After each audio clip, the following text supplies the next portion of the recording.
umpama firman-firman Tuhan dalam kitab-kitab suci maupun alunan Veda yang digubah oleh santun bahasa Pali, seterusnya, ataupun daripada kitab-kitab Veda yang digubah menjadi lagu, kesemuanya ada asas yang sama, yakni ilmu wajib diteroka.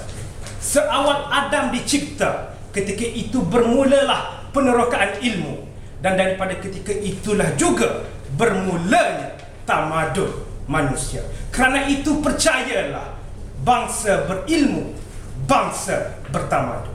Sidang hadirin yang saya muliakan sekalian, Dr. Syed Akhtar dalam bukunya The Concept of Civilization menyatakan ilmu itu sebagai suatu teori, practicality dan pendidikan tanpa henti.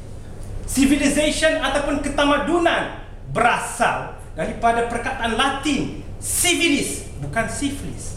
Civilis yang bermaksud satu gabungan organisasi, tidak mengira tingkatan masyarakat, umur, peringkat darjatnya, demi membangun satu tamadun negara yang lebih besar, menjadi satu tamadun yang cukup maju dan ampuh.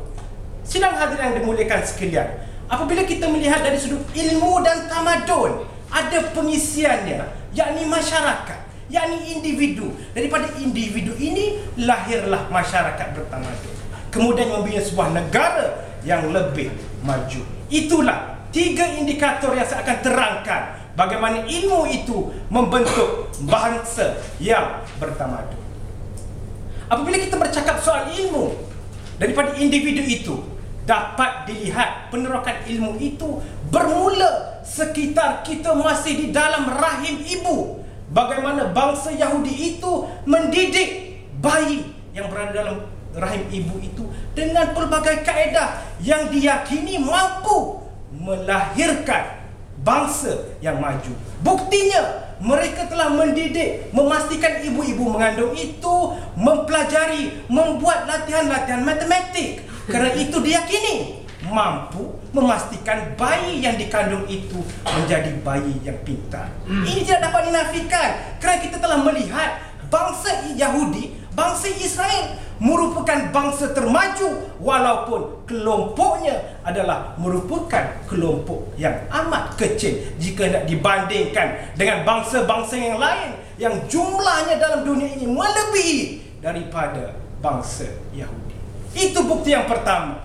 Pendidikan ilmu itu harus diterapkan seawal kita di peringkat awal. Kerana itu sudah tentu ada pepatah. Jika tidak kerana ilmu itu, sudah tentu ada pepatah yang menyatakan jika tidak dipecahkan rebungnya, manakan dapat sagunya. Harus dimulakan daripada peringkat awal. Dipecah ruyung. Saya ingin menguji tuan-tuan dan puan saya yang telah tidur terlena. Jadi benar, tidak, masih sedar, ampuh. Keduanya, apabila kita bercakap soal ilmu, perlu untuk memastikan bangsanya turut bersama-sama untuk menerokai ilmu. Hari ini kita melihat bagaimana ilmu itu diterokai bukan kerana kecintaan terhadap ilmu, lebih mengagungkan segulung ijazah. Ilmu dikejar semata-mata ijazah. Ilmu dikejar semata-mata kerana mendapatkan standard taraf yang tinggi dalam masyarakat. Itu saja yang kita cari pada hari ini. Bukan kerana kita menerokai ilmu itu atas sebab kecintaan individu-individu itu terhadap nilai ilmu itu. Masakan tidak pada ketika dahulu Ibn Sina mengarang bukunya, satu buku perubatan tanpa perlu membedah mayat-mayat manusia, namun cukup kepada ilmunya yang memahami apa yang terkandung dalam kitab suci Al-Quran.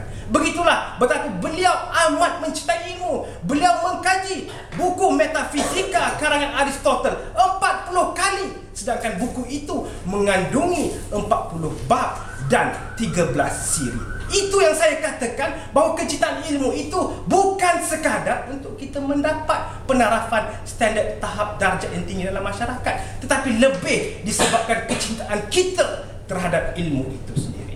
Warga sidang hadirin yang saya muliakan sekalian, apabila kita bercakap daripada individu itu wujud kelompok masyarakat bertamadun, Jika tidak kerana masyarakat bertamadun, umpamanya Empire Rome yang berasal dari suatu daerah yang kecil tidak mampu berkembang menjadi sebuah tamadun yang besar, mampu untuk menjajah Empire Mesir dan sebagainya. Begitu juga dengan tamadun India yang mampu tersebar luas kerana ketamadunan yang tinggi dalam bangsa India itu sendiri. Ini membuktikan betapa ilmu itu mampu mewujudkan bangsa bertamadun. Keduanya kita dapat lihat, negara-negara yang berilmu itu akan dipandang tinggi oleh bangsa lain.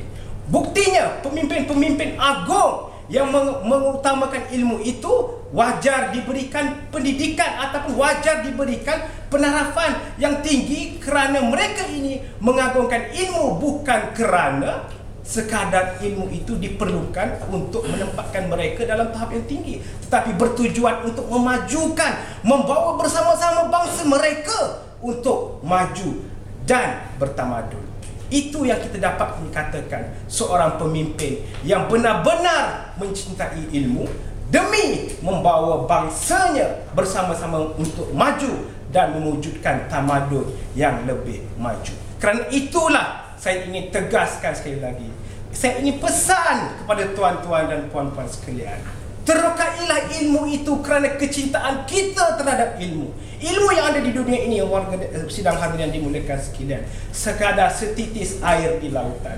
Begitu banyak ilmu yang harus kita terokai. Otak di kepala tuan-tuan dan puan sekalian hanya digunakan puratanya 13%.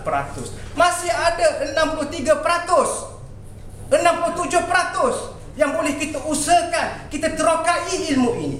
Kerana itu, bersama-samalah kita mencari ilmu demi untuk pendidikan kita sendiri, anak-anak bangsa, cucu-cucu sekalian, untuk kita wariskan bangsa Malaysia ini sebagai sebuah bangsa yang maju menuju negara maju 2020. Sekian, terima kasih.